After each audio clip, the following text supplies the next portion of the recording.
Hey listeners, welcome back to another new story with Unraveled Tales. I suspected my wife cheated and finally learned a lesson that some family trees don't need water. My name is Jonathan Adams. I had just turned 18 and my party was set for 7 this evening. So what does a new adult male do with his final hours? I go to my room but not for the nap. I told my mom, no. I grab my binoculars and scope out the enticing red-haired lady next door. I've been doing this long enough to know she works from home and loves to wear yoga pants and shorts. Her red hair framed her face well, but her green eyes caught my attention. I knew her favorite foods, always drank wine, and had a fun personality, but she was also brilliant. More intelligent than an 18-year-old who forgot to turn out the light in his bedroom, so his target couldn't see him. My eyes locked on hers.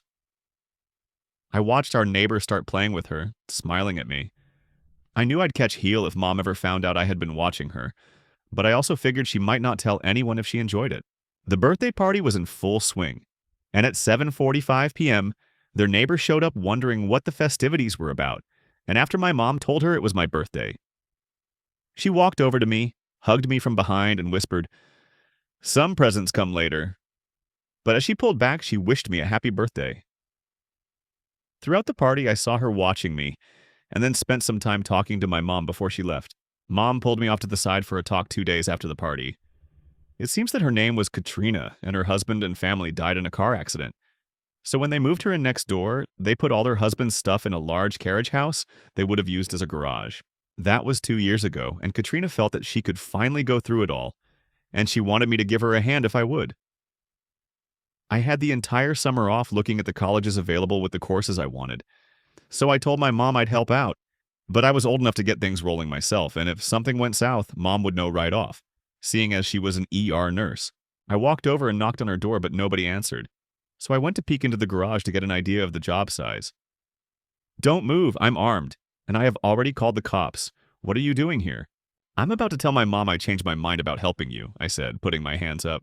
"Turn around slowly," she said. I slowly turned and looked at her. "OMG, John, I'm so sorry. I looked out and saw you at the door, and..." I waved to get her attention. "Can you call the police back and tell them..." Too late. 2 cars pulled up out front and another in the back, every light flashing. I expected to hear a horn any second. I just sat down. This is what happened. Katrina tried explaining everything to Officer 1, and Officer 2 came over to stand by me, unsnapping his gun and halfway pulling it out of the holster. At this point, Mom comes out and sees all of this, then sees Barney Fife acting all Rambo, and goes off on him for acting like an aswert and wanting his badge number. I'm still just sitting there wishing I hadn't smoked my last Joan a few hours ago. When this official-looking police car pulled up, a cop wearing a little gold on his uniform got out. He looked the scene over and focused on me. He walked past both arguing couples and up to me. "Are you the perp or a witness?" I looked up at him. "Neither." He looked confused and asked, "So what are you doing sitting in the middle of all this?" "Proving I'm the smartest of 5 adults and I'm only 18, I smiled back. "Explain, please." A half hour later, I had a sponsor if I wanted to go to the police academy. I also had a mother walking around with a "guess I told him" attitude. I told Mom I had changed my mind and would play some video games while she handled everything else. The following weekend was supposed to be sunny and everyone's nerves fully recovered. I still called before I went on over. Don't judge. I took a 6-pack cooler, put a few small towels, and filled the rest with ice. I also took a small cooler filled with water and ice. With over 2 years since it was closed, the small and large doors were swollen shut. After about 40 minutes of loving persuasion with a crowbar and a hammer, the small door popped free. Katrina started for the door, and I warned her back, showing her the vapors pouring out after 2 years. Another hour of the same loving care the other door received, the large door also broke free. I took a break, and after looking at the task now that the light of day hit it, I knew it would take longer than a weekend, especially when I looked up at the rafters. Katrina came out with some lawn chairs and finished my break with me. She began saying how sorry she was about the other day, and I stopped her, saying we both had surprised each other, so perhaps we were even now. John, that was the first time I thought of another man who would make me want to do those things again in over 2 years. I must feel a connection with anyone before I can be play with them later. I wasn't expecting you. I was worried you would think I was a pervert or something. Katrina, let me get started on the job at hand. How about I bring them out and you sort through things? The way most of that is stacked in there, if someone is going to fall over, I'd rather it be me, all right? My knight in shining armor, she laughed. Call me Cat, all right? All my friends do. After about 4 hours, I saw I was backing her up on boxes. I stood and watched her hold up almost every item and get misty-eyed. I made an executive decision. Hey, Cat, how about I buy and you fly for lunch? She never moved, so I walked out and touched her shoulder to get her attention. She did one of those jump and turn moves you see ice skaters do while her scream hit my ears like ice picks. Easy, Cat. I was just asking about lunch is all. I tried calming her down. Why don't you take a minute and run get us lunch, and I'll buy as long as I get a sausage roll from Lazy Leroy's. Fair enough? She blushed and agreed to go on the food run. While she was gone, I straightened up the boxes I had already brought out and moved the rest from the back to the front, keeping them all at a more manageable height. Then, in the back, I came across a wooden chest about 2 feet high by 3 feet long and 2 feet wide. I heard Kat pull in, found it wasn't heavy, and brought it out. Kat came up with our food and approached the garage when her eyes got round, and she began acting strangely. She threw the food into a chair and said, "I'll take that. Where did you find that? Give it here. You don't need to bother." Such was her haste to grab the chest she tripped over her own feet, but when her foot finally came down, it was on top of mine. I remember falling backwards, still holding the chest by the handles, and Kat, with her arms wrapped around the middle, was landing on top of it all. I thought, this is going to hurt, but you know it didn't. After the initial hit, I didn't remember state. I heard a bunch of rumbling that soon turned into words. Damn, Kat, the first one you feel something for besides Dave, and you try to kick him. Nothing says I want to know you better than a concussion, right? I realized she had been holding my hand all through this. If you hadn't treated my sausage roll so disrespectfully, we wouldn't be in this mess, my love. Kat? Her eyes got slightly more prominent, and her hand tightened up on mine. Her lips parted as if to say something when my mom entered the room. Seeing me awake and talking let her relax quite a bit. I leave you two alone for one afternoon and find you in the ER. Care to explain? Kat showed Mom the download from her security cameras. After Mom laughed so hard she cried, she asked Kat to send it to her. I know you're going to hate me. Mom looked at me. But you know how boring it can get around here on the night shift, and we could always use a good laugh. I won't hate you, Mom. I'll hold it over your head until I read something. I smiled back. You're my child, Mom said laughingly. I gotta go. I'm running the other side tonight, but I had to come over when I saw your name. She kissed me on my forehead, and she went out the door. Kat told me it would be all right if I stopped helping her before some real damage was done. I was lightly rubbing my head when I looked at her, and then suddenly the entire world seemed to stop. And as our eyes locked, I could see my future with her and our 5 children. Then my mind felt like a rubber band that got snapped back into place in my head, and everything was gone. I'll continue helping on 2 conditions, I said. Both will be made clear in 2 hours. I slid over to the edge of the bed and was about to stand up when Kat stood before me. Where do you think you're going, mister? She asked. To the big boy's room, I said with a small smile. What do you need in there? I'll get it, she offered. I opened my eyes to see Kat and 2 nurses that my mom and I knew staring at me like a side of beef. Can I trouble you ladies for a towel? I said. Ah, too, came softly from one of the nurses. Update. 2 hours later, we were 20 minutes from the hospital when Kat asked about my 2 conditions. I said, turn left. I know we got off to a rocky start, but I feel... Turn right at the next block. Then I'm being manipulated, Kat said. Hang a left and pull over when I say, I said, right here. Before Kat could say another word, I hopped out and walked into the back door of a house. Minutes later, I came out with an elderly Chinese man and a woman. I talked with them so fast in Chinese that Kate started to get dizzy. Then she noticed that the lady wanted to speak with her, so she got out and came around the car. As she approached me, the elderly couple became like vortexes of energy, hugging and cheek kissing. But when I took the lady's hand and gently let her examine the knot on his head, the little lady didn't give Kat a nice look and then walked back inside the house. The older man finished talking with me, nodding once to Kat. He hurried to follow the woman. Are you ready to get going? She asked. I told Kat, to leave now would insult them and their family. Besides, Chia doesn't think much of you after hurting my head. Dosh believes it should have happened long ago if it brought me you. Suddenly we heard kids screaming and a considerable commotion. I looked over her shoulder and told her to stay put. Kat turned to see me run towards a child toward the house's back door. The child was perhaps 9 or 10 and was chased by two teenagers. I let the child run by me and then confronted the two teens. The first one went down after a brief hand exchange, and the other teen charged in. My hands hit him in 3 places, and then I let him continue going head first into the building wall behind me. A long black car rolled slowly by and then stopped. A window in the back slowly went down, and a short exchange in Chinese came out. I replied in English as an insult. Then tell your nephew Yuri to send me notice when to arrive at the gym to settle the matter. Touch this family again, and I will ask the elders to send a messenger. Best hope no harm has befallen the child. A short, terse comment came from the window as it rolled up and the car sped away. Kat ran up to me and asked what the duck was that all about. I told her it was a difference of opinions, that's all.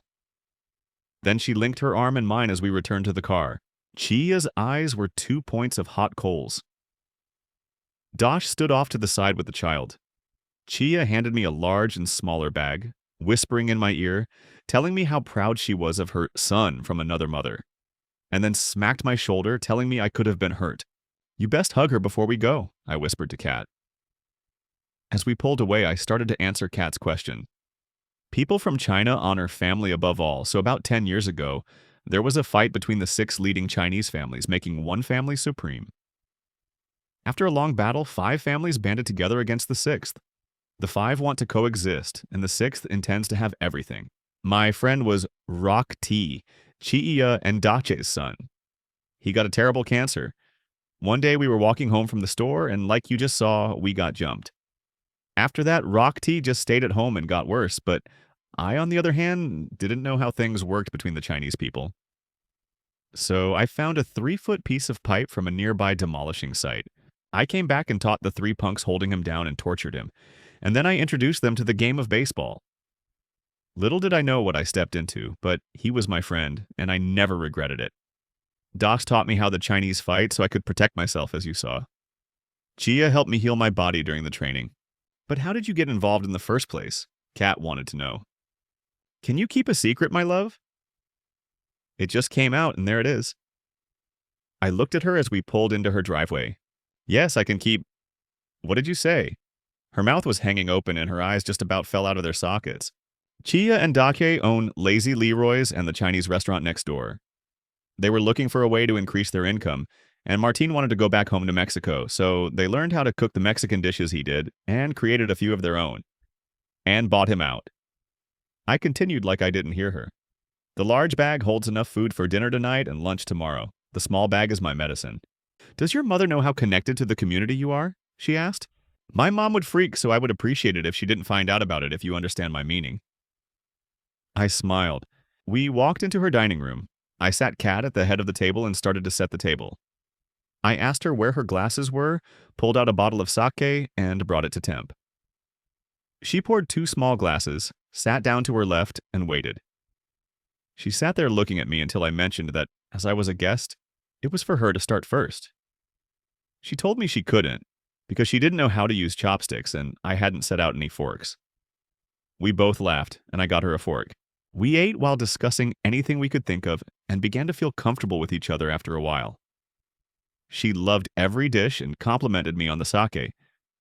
I told her that Doc makes his own sake and to be careful as it was more potent than American-made sake. After we finished eating, I cleared the table and put the dishes in the sink, and we relaxed in the living room with a bottle of sake. It seemed to be hitting her harder than me, so I kept my eye on her. I noticed that she was acting a bit different after a while, and when she staggered a bit, getting up and using the restroom, I knew she had had enough. When she returned, I noticed her top had a few more buttons undone, and her shoes and socks were missing. But did I complain? Not on your life. We talked for a bit more and had 2 more drinks each. I could see something in her eyes that wasn't there before, and I became more aroused as I caught her looking at the crotch of my board shorts.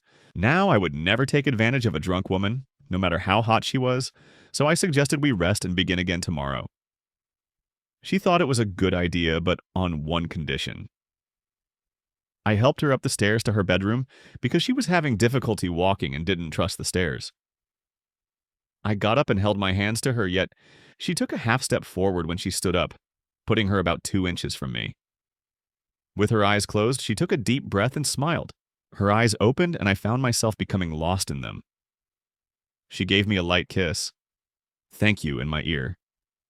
I now had a flagpole in my shorts that I was trying to hide as I helped her to her room. She kept falling backward into me. I got her to her room. My mind was in heaven. I woke up with sunlight coming through the shades and the bed empty. I had to stand up slowly and then I went to the bathroom. It was a good thing because I was unprepared for what happened next. Damn, you're awake already. After she left, I hurried up, dried off, and dressed. I knew this was going somewhere, but I had to think about where that was. I looked at the clock and saw it was already about 1, and I knew I had to finish the garage first, so I called a friend with a truck and told him I'd give him $30 to stop by and help out. He was there in 30 minutes.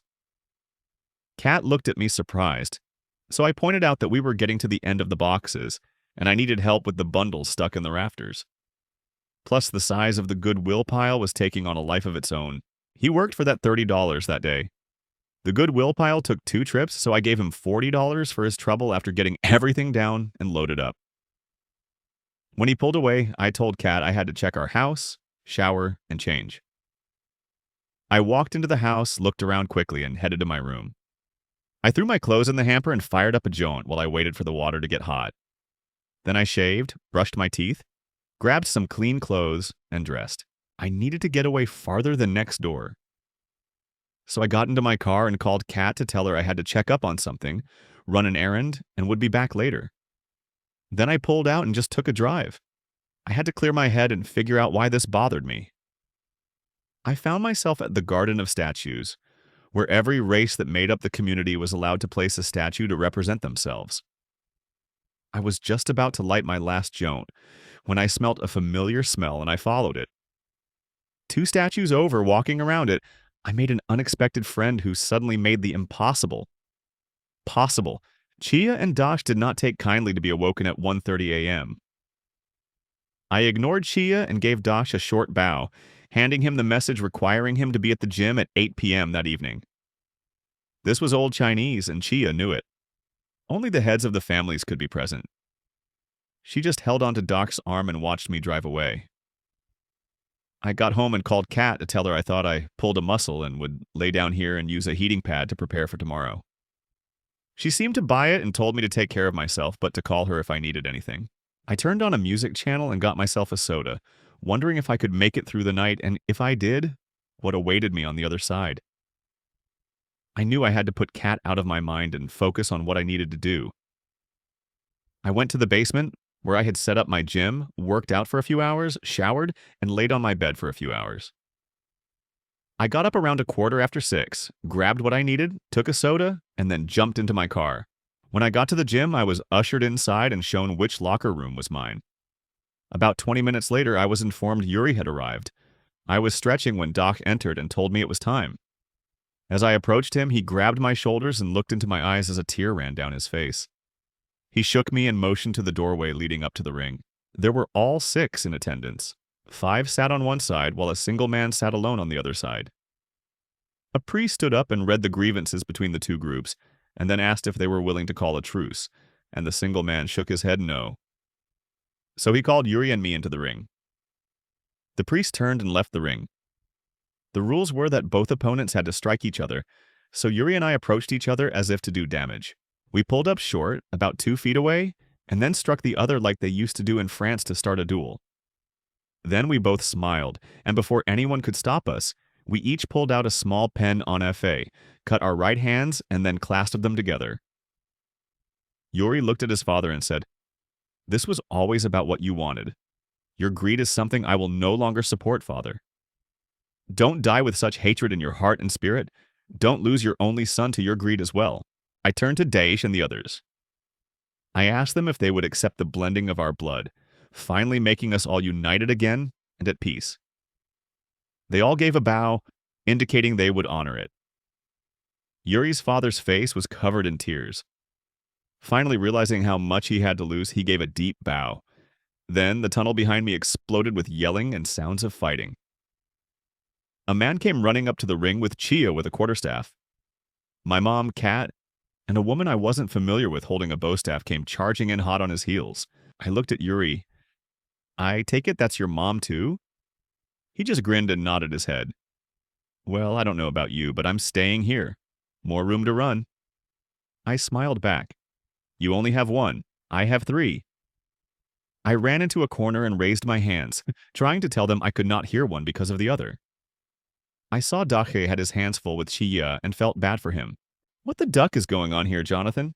I hear from a friend at the hospital that you're involved in a Chinese fight of honor, and when I ask her who wins, she tells me, the one who's dead doesn't, and does her best to dislocate my jaw with her slap across my face. While I'm trying to recover from that, Kat steps up screaming, how could I put myself in a position where she might lose me, and then does her best to equal out the other side. I made the only play left to me and fell on the mat.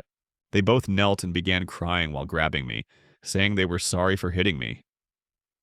I sat up quickly, wrapped an arm around both their necks, and pulled them close. I would love to explain if you could just stop hitting me, please.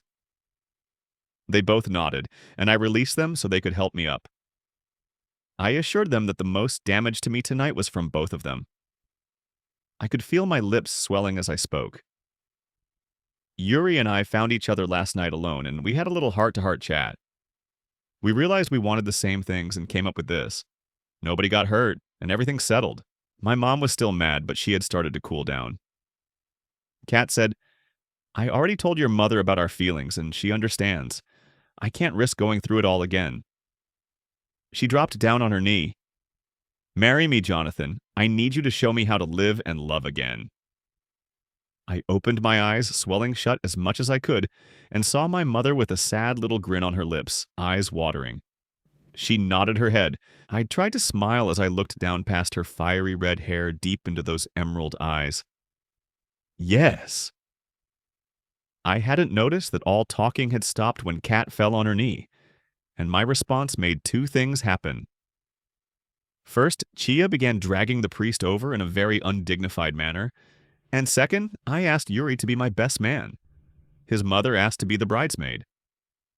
I needed a little help kneeling and standing, but I did rather well, I thought. The priest finalized the ceremony by wrapping a silken ribbon around our arms and hands held together, joining our spirits together for eternity. He then placed his hands above and below our clasped hands as we stood. He called the spirits to come and bless our union and protect us. He said a short prayer over our wrapped hands, unwrapped the ribbon, gave it to Kat, and folded it nicely. He then turned us around, presenting the newly married couple to everyone. Kat wrapped her arms around me and gave me a kiss that left me having to catch my breath, and then whispered she realized what she did and wouldn't do it again. I was so past forgiving her that I had to think about it for a second, and then I smiled and kissed her again.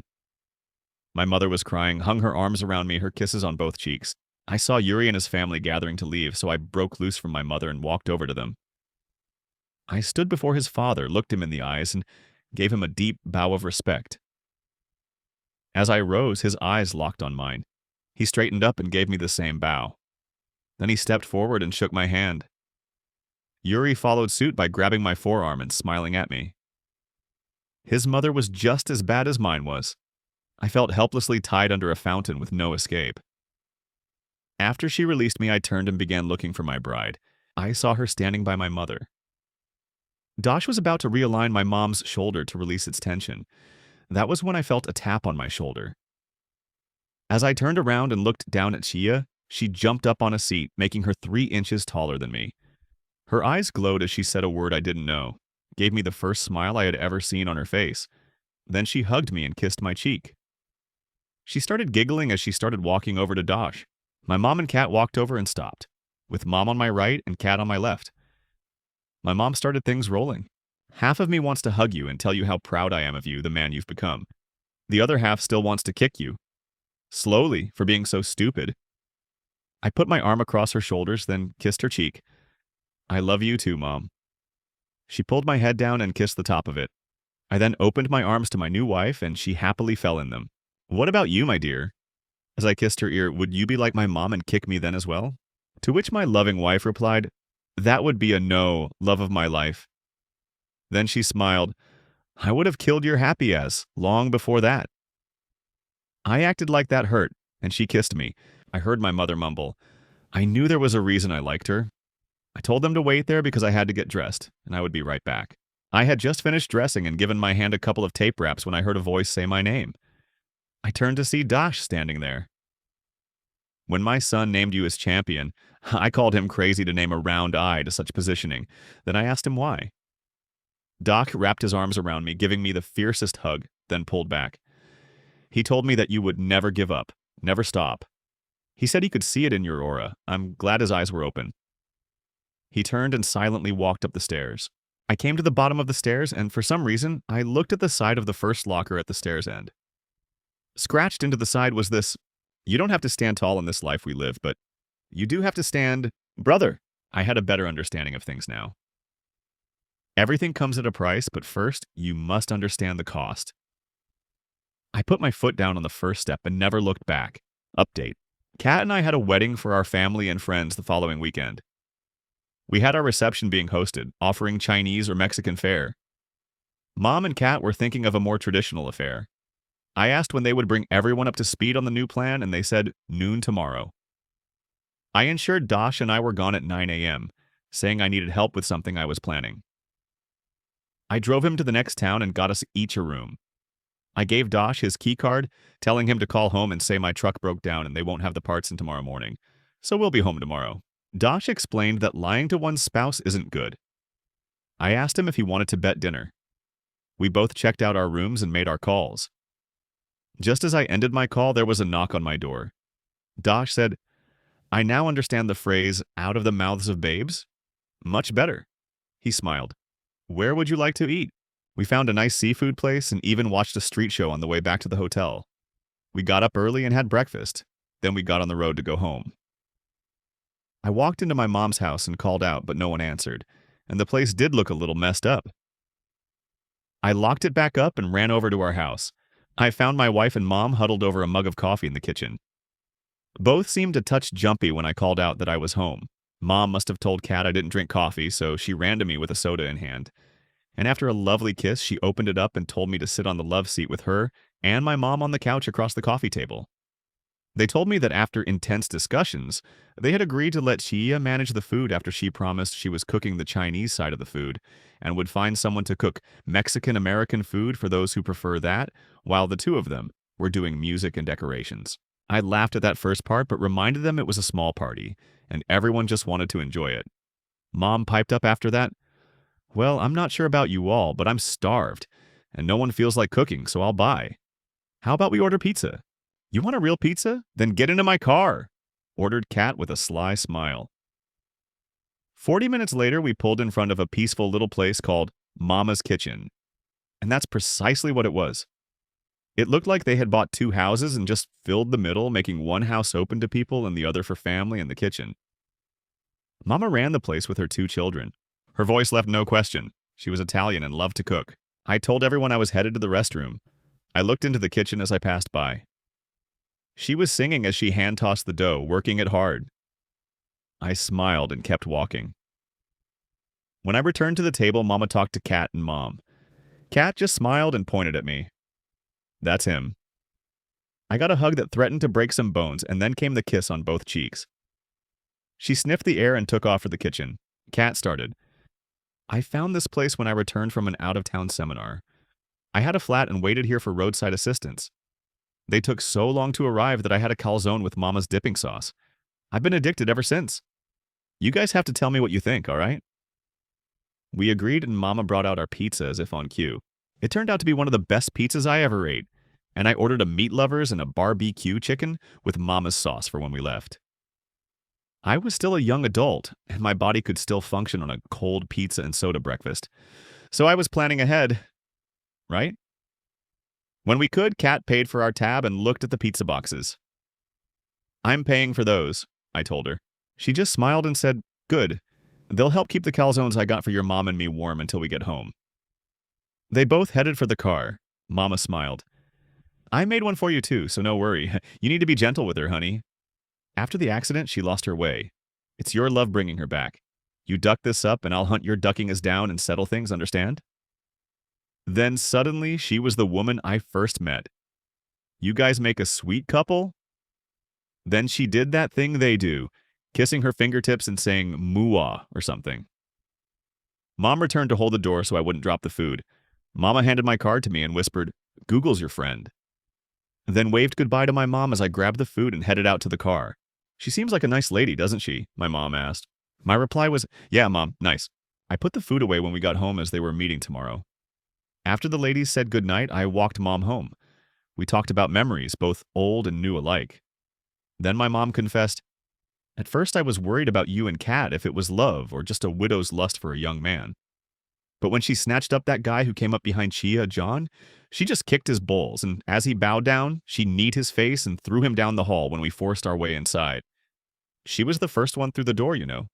I knew then she loved you and would never leave your side." We arrived at the front door and Mom joked about renting out a room or two so it wasn't so quiet. I shot back by asking if that was a hint for grandkids already. She held her hands up, shaking her head. I had to laugh, but then she brought me up short. "Did you remember to tell Kat about your apprenticeship offer next week?" No, I hadn't. After everything that's happened, plus getting married, I had forgotten it myself. Duck! My mind was swirling in a storm, and then everything started crashing into my heart and feelings for my wife and mother. There was no telling where this company's offer would take me, but I knew it would probably be away from my new life with my wife. I looked at the empty carriage house and the pain in my head started disappearing. I forgot to think why because my mind was only up to tell Kat after marriage about apprenticeship. I walked into the house trying to forget everything for now. I grabbed a beer and started looking for my wife, only to find her in the bedroom waiting for me. She was standing beside a set of chests of drawers and a nightstand on my side of the bed. Their style and finish matched the rest of the room.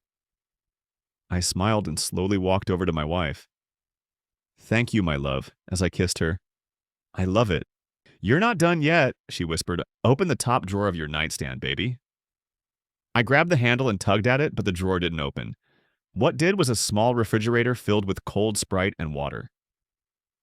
Kat came up behind me and wrapped her arms around me, kissing my neck. "Now I don't have to let you up when we get thirsty, honey. You're going to need your liquids a lot pretty soon." I don't know what to say. How did you get it done so quickly? To say that I liked it would be putting it mildly. My brother figured out a way to make it all up by using a forms and assembling it all on site. All you have to do is choose the finish you want. He does this to help support his family. He's got 6 kids. She could see the fear in my eyes. "I don't want 6. I said he had 6. Now, me, I'd be happy with 4. Her face was beaming. I felt a headache approaching. I woke Kat up. Once we were done, I told her I was going to my mom's house and would send her back. I walked up to my mom's door and it opened up. "You're late." Mom smiled. "I left you both brunch and a small something for later," I replied. Then she made a show of coming close and made a sniffing sound. "You're not to see her before the wedding, you know." I hugged and kissed her cheek. "Not to worry, Mom. I kept my eyes closed." She let out a big sigh and started over. I placed my laptop on the kitchen table, connected to Mom's Wi-Fi, and started to see how friendly Google wanted to be. After 3 hours, I found out the vehicle the family was traveling in, going to their cabin for vacation, lost control, and rolled down a steep ravine, coming to rest balanced on the edge of a cliff.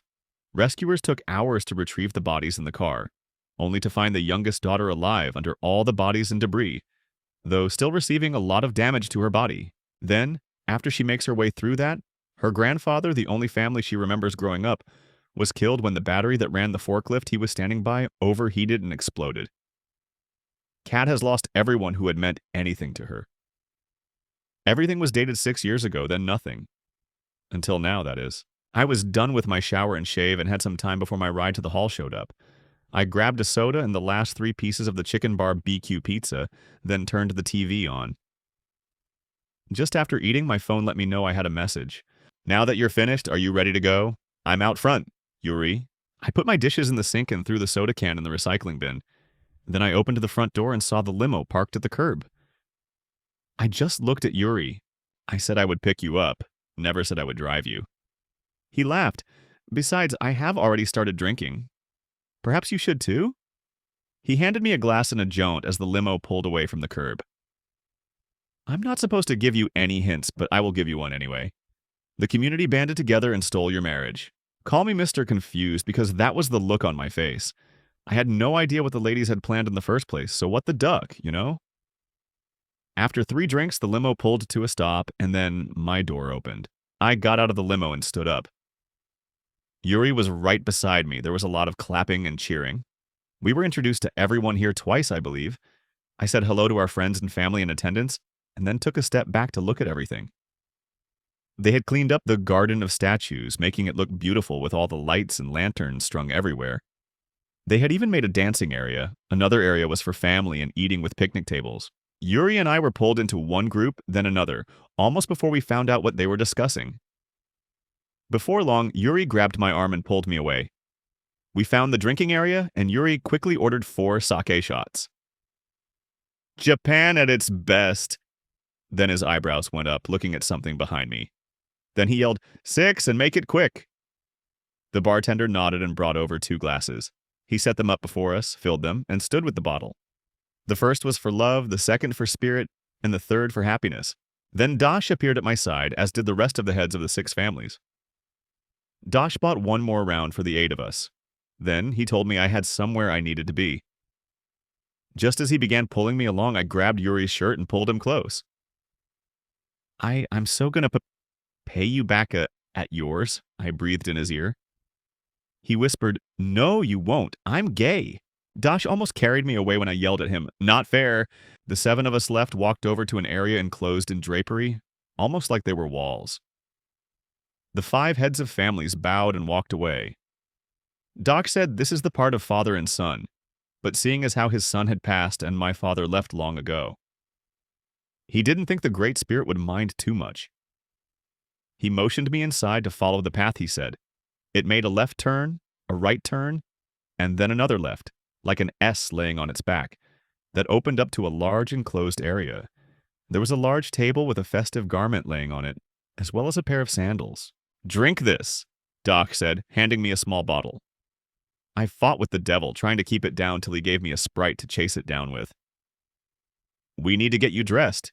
Seems your bride is as eager as Chia was at ours, he snickered. Your life insurance paid up, my son? He kept talking and joking, trying to keep me calm and focused while helping me get into the robes. Whatever he gave me to drink was doing the job. The world stopped spinning, and now it was down to a ship at sea. My head was still banging a drum, so I walked over to my clothes and pulled out my vape. You have 1 minute of freedom left, so if you wanted to run, now would be the time. I see an opening between the bar and food areas right now. I looked at him. Does everyone get this kind of it at this point, Doc? I asked.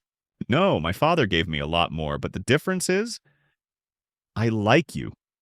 He grinned. You know, our car is right there. I could tell them I forgot to get something and must get it. I'll back up to about right there or so. You could dive into the trunk I'll have open and pull it down. I could smuggle you out. Suddenly there was a loud crashing of drums and cymbals. Too late, you need to be quicker. He smiled. Follow that way out. Someone will be there for you and follow him wherever he goes. I walked on to find that Yuri's father was waiting for me. He pulled the hood up on my robe and said, keep your head slightly bent, but keep an eye on my feet and follow me. He turned and off we went. I paced him across the grass and then paving stones, only to top in an area of fine stone smoothed out. He turned and lifted the hood. After letting my eyes adjust, I was in front of the altar with the heads of the families 3 feet to my left. I turned around and suddenly knew what being at a concert was like, only you were on stage.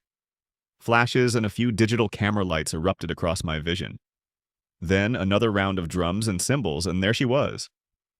My mom came out first, then the 6 wives came out. Then finally, there my cat stood, made to look like a formal Chinese bride, complete with the strings of ribbons and pearls woven into her hair, not too much of the makeup, and wearing robes that matched mine. One good thing about the robes we were wearing is that they hide so no one can notice, and God knows I was putting that to the test. Now I turned into a statue as all I could do was stare at the figure of ultimate beauty slowly making her way to me. Even though we were already married, I felt as nervous as a teen asking his heartthrob to the prom. When she made her way to my side, I saw tears of happiness running down her cheeks. Her smile matched mine as we stared into each other's eyes. Everyone was tuned out, leaving just us. I can't say how long I stood holding her hand in mine, and I thought I felt something tap my left arm. There it was again. I started to lean in for a kiss, and when the tapping became a smack, I looked at the priest. He wagged his finger at me and smiled. We are not to that part yet, my son. It took an hour and a half for every song to be sung and every prayer to be offered to the spirits before I got my kiss. We were the first coming back up the aisle, then Mom and after her followed the 6 couples. Once our feet hit the paving stones, fireworks welcomed the new couple. Kat was swept away by all the ladies introducing themselves and doing what women do right after a wedding. I got the same treatment from the men. They were slapping me on the back, congratulating me on becoming a man. Then came all the free advice like, you know a surefire way to know your wife is cheating on you? Her cooking improves. Or my favorite, you want to make sure your wife is always making the right choices? Never miss your PI payment. But the one I fell in love with and spit out part of my drink was from Bill, a coworker. You know how Sam Kennison got his start? He would crash weddings and then run down the aisle shooting the bride. And just before he'd crash through a stained glass window making his escape, he would scream, "You'll thank me later." Yeah, I have a few friends like him. Once he had to attend his great-great-sister's cousin on his mother's side or the like funeral. I was there to pick him up and drive him. He came out and his mom right after. I can say anything I want, he said, and his mother replied, I told them never to contact me again, and they just keep right on, so yeah. We arrived just as the line was forming to pass by the casket, and he whispered in my ear to stay by his side no matter what for the next 20 minutes. He watched until a lady got in line and cut off this guy who reminded me of Harry Potter. All I could do was give him that sorry look as I looked down at Bill's hand on my wrist. Harry nodded his head like he understood and relaxed. Bill's mannerisms changed as the lady in front of us took her turn to say farewell. He started acting like a drag queen. Well, damn, will you look at that? Do you have a comb, sweetie?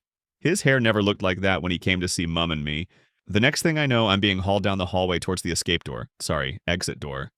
I made it to my car alive, started it up, and got us out of there. He's an unfiltered kind of guy, verbally and mentally. But if you were his friend, he'd take a bullet for you. I had been looking for my wife when I heard my name. To my right, I saw my love pulling a tall but sort of thin man with dark hair and red highlights my way. Jonathan, this is my brother, Elliot. Elliot, my husband, Jonathan. I looked at his face and then back to her several times. Elliot isn't my real brother. We were matched when I returned looking for any relative I have and found none. Elliot was also looking and found nothing. We hit it off the first time we met, and parts of us just clicked like we've known each other for a long time. That's when we called each other brother and sister of lost souls. I smiled at my wife. I've known who you were long before this love of my life. Nothing, I mean nothing, could change the way I feel for you. She smiled her biggest one yet, and threw herself into my arms. I get it. Needing your time to focus and not let anyone too close for feelings. Baby, I'm not going anywhere. You are my life now, and I will die before I let anything or anyone hurt you again. I told Kat and her brother to find my mom, Dosh, and the other 5 heads, and bring them both over here while I got another, and we'll all meet up here.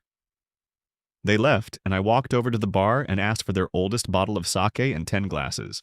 I gave my wife a kiss that had everyone clapping. I asked her to invest $50 million in my company to be paid back in future stocks and payments, including a fair interest rate when we begin to turn a profit. A different woman was present when I mentioned business. Talk to me was all she said. You can best believe I did just that. I asked her brother where he worked. Asked. Manager at Wally World. How quickly could you begin to make your forms needed to do what you did in our bedroom? I guess 3 months, but no one will take a chance. It's too new, he replied. I turned to the 6 men present. Unemployment is high in our community due to asshole Biden in office, correct? Not to mention that transportation for them is almost non-existent, yes? They all nodded their heads. I have a place where we can start putting this all together that is serviced by the local bus system 24/7, 365 days. Remember the Watson Mattress Factory? There's a lot of open space to do with as you please. It's not that far from the community as it is anyway. My mom piped up, so where does that leave Elliot? He still doesn't have a showroom to show anything. I looked at her. But he does. I looked at Kat. We add another half to the carriage house, giving it a size just under half of the house that my mom lives in now, plus giving him 2 floors to showcase his talents. I turned back to Kat and leaned in for a kiss, but this woman now was all business and put her hand on my chest to stop me. So, can I get my investment back with some interest to finance this adventure? Is there anything else to this deal? She looked at everyone in turn before returning to me. I felt like Chia had just dot me in the face. The idea I had would give her something to escape to whenever she needed it, and not just now and then. I straightened up and looked as a hardcore businessman as I could. I'll even throw in a seat on the board of the company so you can make sure your money is being spent wisely, and you have the right to get onto Elliot if his focus slips business-wise.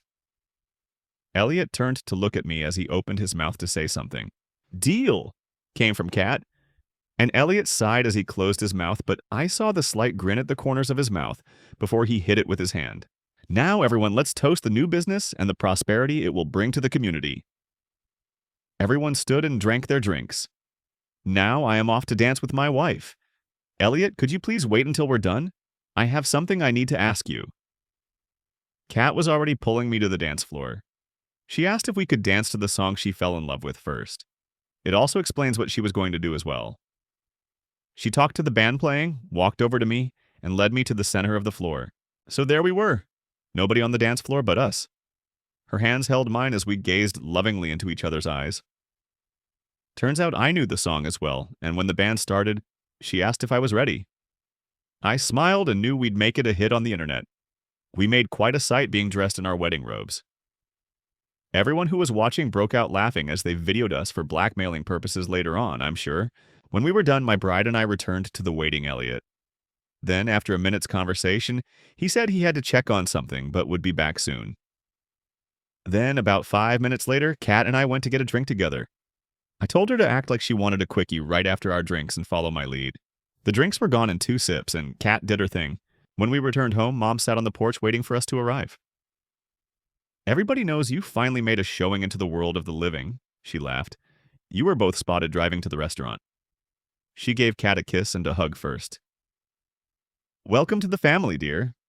Then I got a quick half hug and a smile. "Don't mess this up, stud." I busted out laughing and kissed her cheek. Then she saw the bag on the seat. "You went to Ramondo's. Were you nice enough to get me anything?"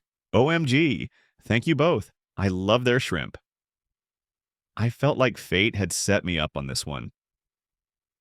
"By the way, the bag on the porch has all the items you both left at the wedding." I grabbed the bag as Kat opened the door. "Does Ramondo's deliver?" I asked her. Update 1. 4 months later. Kat's birthday was in 5 months, and I couldn't stand it anymore. I had to know.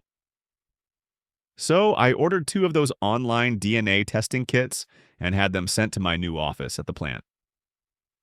I grabbed the large size kit, walked to Elliot's office, and placed it on his desk. I walked out, telling his secretary to make sure he got that. Then I looked him up and found him working out the bugs of joining old styles to the new techniques we were now putting out. The expansion of the carriage house was completed in 5.5 weeks with a bit of overtime involved. Well, okay, a lot of overtime. Elliot damn near lived at the warehouse or our house until Kat and I came up with the idea of clearing out the showroom and the old offices there, extending it out and building his family a living and play area in its place. Everyone loved it, so Elliot sold his house and used the proceeds to homeschool his children. "Hey, Elliot, it's quitting time, so give it a rest, my man," I joked. "Besides, the package is on your desk, and I need you to take care of that before I leave. I bought them as a set and need to return them like that to get the discount." "Sorry, John, lost track of time wanting to get this just right." He said, "Be right back." He returned a half hour later. "Here you go, my man. This will be the perfect present for Kat, you know." I took the kit from him and dropped it. I knelt to get it and noticed something under this side of the form. I asked if he could raise it for a minute and pulled out a gummy bear. I told him to let it back down easy and everything slipped into place. I just looked at him as I handed him a gummy bear smashed into a flexible 50-cent piece-sized disc by the bottom form. Don't judge. They help keep me from grinding my teeth when I'm frustrated. I just grinned and walked away. I returned to my office, pulled out his kit, and laid it all out. Then I ran upstairs, got the hair I needed from her hairbrush, and returned to my office. The kits were from 2 different companies. I needed to be sure. I put the hair I got from his lab coat and one from Kat and sealed it up, then took an empty vial and again placed a hair from Elliot and Kat inside the vials and sealed that kit up. Cat wasn't due for another hour and a half, so I went to ship them off and came back to cook dinner. I took all the trash in the house to the trash cans first to cover my tracks. Then I made chicken cordon bleu for dinner with a small sweet potato and a small cup of hickory smoked baked beans with bacon crumbled into it. It took me 30 days to get my answer because I called ahead and paid to have it tested twice. I wanted to leave no doubt whatsoever on this. As I read the emailed results, 2 emails from the 2 companies showed each test's results, and all 4 told me the same thing. I had little time to find a gift for my beloved wife. That night at dinner, I was rather testy at times, and Kat called me on it. "What's wrong, my love? Why such a sour mood tonight?" she asked me. "Having a problem finding your present," I said honestly. Then I took her hands and kissed them both, her right and left. I had the perfect gift for her. She told me she had a problem at her work and needed the day to set everything right again. She offered me an executive position at her business, and again I refused her, saying I was enjoying what I was doing with Team Elliot. Then words came tumbling out of my mouth. As a matter of fact, I have to correct something about ourselves tomorrow, too. The thing is, I don't know how long ours will last. Kat came up behind me and pressed her hot body against mine, wrapping her arms around me and nibbled my ear. "No more business. I want to talk banking. I'll tell you that talking about our businesses isn't play, but why banking?" I grinned. "Because I have a couple of accounts that you need to make a deposit into before the bank forecloses." She grinned and pulled me onto the bed. I waited until Kat was gone before I backed out of our drive and left work.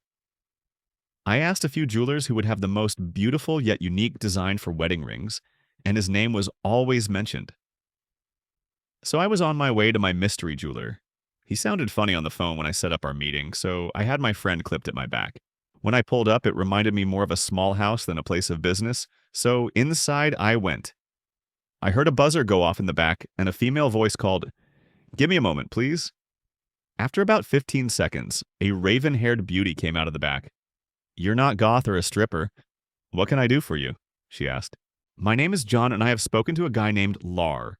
So if you—" I stopped talking as I watched her bury her face in her hands, and she turned the brightest shade of red I had ever seen. "Can I go in the back and come out again? My God! I screwed the pooch on this one." She looked up and her red eyes seemed surprised I was still waiting. I smiled and asked again, "Lar? Okay, not only did I just totally disrespect you, but I lied too." She went back to the door to the back and kicked out the doorstop. The door showed a poster of a large, muscled man wrapped in wolfskin and armor. "This is Lar. I have to hear about this. Do you have a chair?" I joked. "My name is Rosie, and I own and run Esmeralda's. It's just that nobody takes a woman who does what I do seriously, so 2 years ago, I became Lar to everyone on the phone and the company blog. Guess what? Sales up by 26%. She smiled. "What do you think about that?" I hesitated momentarily. "I think that you should divorce the cheating Lar, and in a messy divorce, all you got was around 50K and Esmeralda's. That way, you present yourself doing that 'I'm a pissed off female business owner, duck with me, and you're tomorrow's lunch' persona," and grinned back at her, "and still sell to the strippers and the goth people after hours. I like the way you think, and I could remodel the showroom and make it a bit more classy out here. I'm going to use that. Thank you." And Lar went into the trash basket. "So what can I show you, honey?" I replied, "Wedding rings." And she lost some of her energy. Figures, I saw the ring I wanted right off. The band around the finger was black coral set in white gold, and right beside that was a same-sized band of plain white gold. The design was a circle of white gold with coral around a setting for a 2-carat diamond. I didn't plan to buy another, so I splurged on this. I pointed at it and told her, "If that is a size 7, you made a sale." Rosie smiled. She finally found a home. She was a special order till just before the wedding. They both went to the same party where both cheated on each other. They didn't want her anymore. The ring comes in 2 parts. Here, let me show you. I chuckled when she totaled up the sale. Discounted price minus 10% for being my divorce lawyer over Lar, and the total is a night with me unless you already are. I gave her a sorry look. "Damn, okay, 5% for being my lawyer then." We both laughed at that one. "Can I ask who the lucky girl is?" I pulled out my phone and then showed her Kat's picture. Rosie's jaw dropped. "That's..." And then she did that fish face thing they do. My wife Katrina, we got married this year. Then I became concerned, so I poked her shoulder with my finger. Hello, Rosie. Her body jumped as her mind started working again, like a skipping record, finally hitting it hard enough that the needle pounced to the next groove. You married her. She's been missing for over 2 years, and you waltz in here and tell me you married her. Want to see the wedding photos? I teased her a bit more. I showed her the altar picture with the both of us visible, as well as a few after our vows shots that were taken. She needed privacy while she dealt with some personal issues. Now she's back and ready to rumble, as it were. I then had an idea and gave her my business card and showed her pictures of the carriage house going through its phases.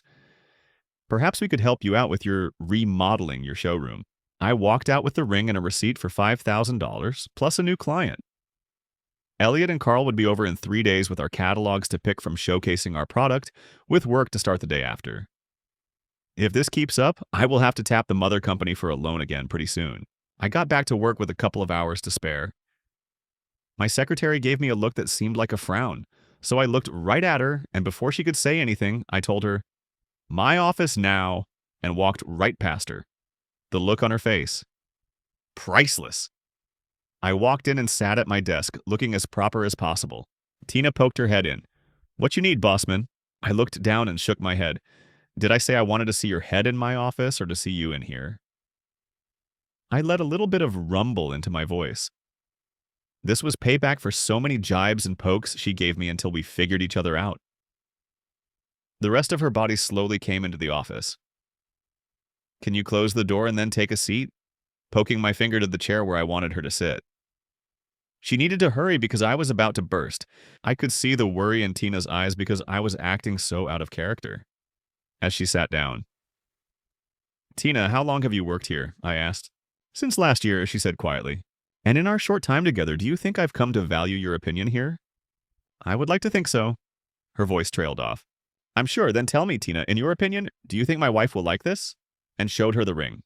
I believe she started drooling as she looked at the ring. "It's as unique as she is. She'll love it. Where did an asshole like you find something like this?" I gave her one of Rosie's cards. "Is Elliot on the floor or in his office?" I asked her. "He's been back and forth working on some secret project of yours," he said. Tina punched me in my arm. "That's for messing with me." My laughter could be heard down on the first floor. I found Elliot on the floor finishing up the special box I asked him for. "This is a strange box for a ring, John." He looked at me strangely, so I told him there was another part of the present that didn't pan out. So I was thinking of a prominent picture of us dancing at our wedding to go with the ring. "That would be cool. Blow it up and hang it over your fireplace. Happy birthday, Kat." Her house staff handled the arrangements. Our job was to keep her busy and away from the house while they got everything ready. They laughed at me because they always had a hard time with it in the past. I snickered and said, "Watch this one, boys." I walked up behind Kat, wrapping my arms around her tightly. "Baby, I have a nail on my left foot driving me nuts." I leaned in and asked, "Do you think one of those places that do feet would let a man do it?" "I saw a billboard out by the airport." Her face lit up, saying men do it too, but she trusts one place and would be happy to have one with me. As she got ready, I asked if she could help me pick out a couple of fancy suits so I could look good next to her when we go out. Because I'm not sure about that either. "I'm sorry, baby. I should have thought about that before this. After we get our feet and nails done, I'll take you to a tailor I know." I leaned into her housekeeper. "You were saying?" "Freaking beginner's luck," as she turned back to the kitchen.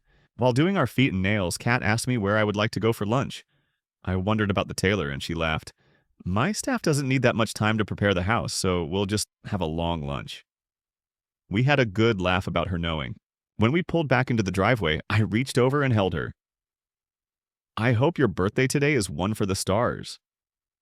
And then kissed her with such passion, and she said if it wasn't for her brother's kids, we would be at a hotel right now, and then returned my kiss to me.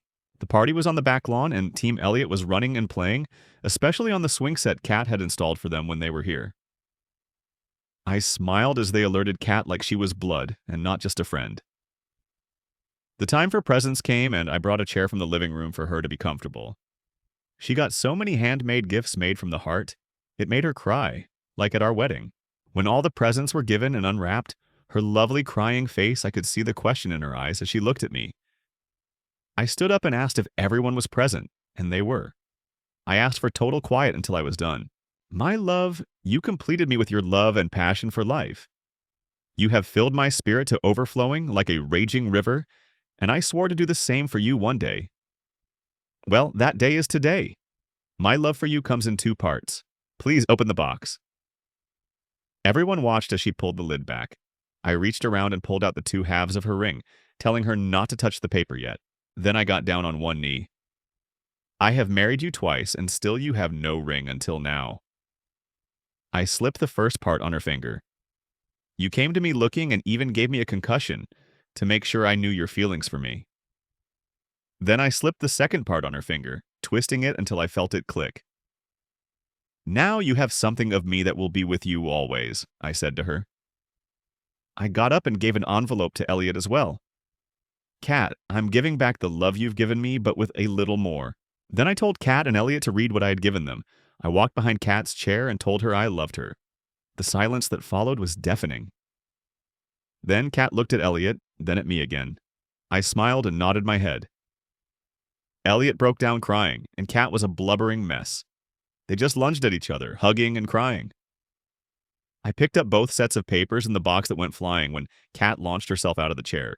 Elliot's wife, Becky, looked at them like they were having an affair and stopped trying to hide it suddenly until I handed her Elliot's paper. I always knew there was something between them. She laughed, but you could tell she was relaxed about things now. Mom gave me a big kiss on the cheek and asked me how I could pull this one out of my sky, given the fact that those records were sealed. I know more about computers than I told you, Mommy dearest. I gave her a large grin. I noticed while I was sniffing around that their programs weren't made for what they were doing with them. Put everyone in a circle, then 100 say they're looking for someone. The program pulls the 100 out of the circle and keeps looker against the remaining 900 and all new entries. It automatically stops at 900 instead of 999. Katrina and Elliot were in the looking group, so they never got tested against each other. The system never tested them, but I did. Why are you still smiling? What else have you done? She knew me too well. Remember when you showed that footage of me getting run over by Kat? Remember what I told you I would do? My smile got bigger. Not really. Her eyes narrowed slightly. Short version, you forgot to pay your taxes on the property for last year, and you are 4 days late with this year so far. So I paid it up to date for you. I didn't know they put it up for a tax sale in essence. I made a trust for the company. The trust went into effect the day before I paid the taxes, making it a part of the trust. So, sorry, Mother, but you'll have to move. I did that shoulder shrug with a little head-dunking motion. So where will I move to now, Mr. Businessman? Mom didn't look too happy. Well, it just so happens that we don't need the carriage house as a showroom anymore. I thought about you getting together with Elliot and making that your new place to live. You've said you didn't need all the house's space, and the company will build it however you want it to be. I'll even make it roof accessible so you can suntan nude if you want to. Put a 3-person hot tub up there as well, and we have a deal. She grinned. Deal, and we shook hands. She stopped a second later. You caved too easy. What's the catch? No, I was hoping you could stay healthy, especially during our nights out with Elliot and his wife. You'll have the pleasure of babysitting all the kids, and by the look on Kat's face, some of ours will soon be here as well. Grandmother! The picture I took of her face when the idea hit her was worth the wait.